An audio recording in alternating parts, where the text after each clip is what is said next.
Olá, tudo bem? Isis Vieira aqui para darmos início ao módulo 6, Comunicação e Feedback com a equipe, pares e superiores. E a primeira aula é sobre fenômeno da comunicação objetiva e subjetiva no ambiente de trabalho. Vamos lá? Com a informação viajando a velocidades cada vez mais altas e tornando-se mais acessível a cada dia, a objetividade passou a ser a maior exigência para a comunicação, seja em jornais, na TV, em apresentações de negócio, em inúmeras outras situações. O que vale é ir direto ao ponto. No entanto, muitas pessoas têm dificuldade para selecionar ideias, escolher as palavras e o tom certo na hora de comunicar-se. Não são tarefas fáceis, mas felizmente podem ser praticadas.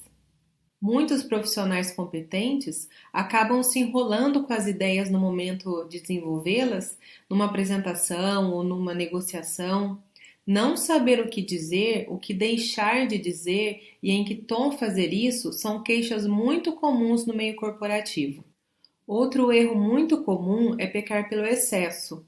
Muitos brasileiros têm uma crença de que a prolixidade é uma qualidade do bom orador. Nessa época de debates políticos, é fácil observar esse problema, que acontece quando o político fala muito para mostrar que tem domínio sobre o seu assunto e muitas vezes acaba não respondendo ao que lhe é perguntado.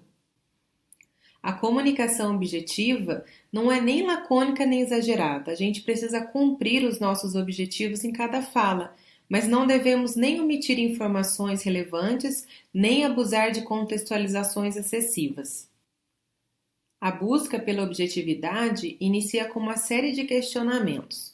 O primeiro e mais óbvio é definir quais os objetivos de um discurso oral ou escrito, qual é a informação mais relevante a ser dita, quais as consequências e os resultados dela. Questionar-se sempre sobre o objetivo de cada enunciado é o primeiro passo para conseguir a objetividade.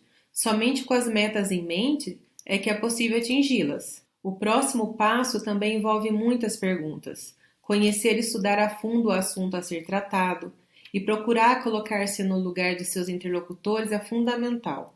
O que eles querem saber, o que eles já sabem, qual a faixa etária deles, qual é o nível intelectual.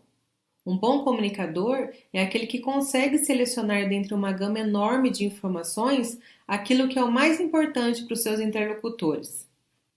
Vou te passar 6 dicas que são úteis na busca pela objetividade na comunicação, começando por ter o objetivo em mente.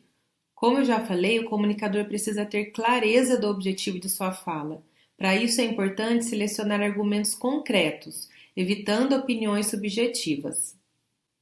Introduzir, desenvolver e concluir. Em qualquer situação, explicitar o assunto tratado logo no início é essencial. A fala deve sempre seguir a ordem: assunto, resultados, consequência e somente então a contextualização. A conclusão deve sempre retomar o objetivo principal da fala. Sempre estude a fundo o assunto a ser tratado, porque é muito importante. Não é preciso usar todo o conhecimento no discurso, porque isso pode fazer com que ele se perca do objetivo. Mas um conhecimento mais amplo ajuda na hora de selecionar argumentos na exposição. Dê exemplos, eles são importantíssimos para facilitar a compreensão de um argumento. Só é preciso estar atento ao quão adequados eles são para os interlocutores. Quanto mais próximos eles forem da realidade deles, mais efetivos serão. E ouça. Numa entrevista, por exemplo, é fundamental ouvir atentamente ao que lhe é perguntado. Em momentos de ansiedade, algumas pessoas passam mais tempo imaginando o que vão dizer e, na hora de responder às perguntas, acabam falando de outra coisa. Evite a prolixidade excessiva. Vou trazer um exemplo para você.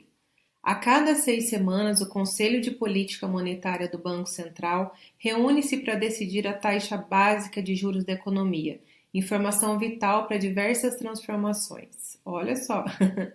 Ao fim da reunião, qual informação queremos saber? Não é o valor nominal da taxa? Muita gente, principalmente na linguagem escrita, insiste em fazer contextualizações desnecessárias. Aqui, nesse exemplo que eu trouxe, poderia só ter dito: a taxa Selic vigente será de 10% ao ano. Eu espero que você tenha aproveitado todo esse conteúdo.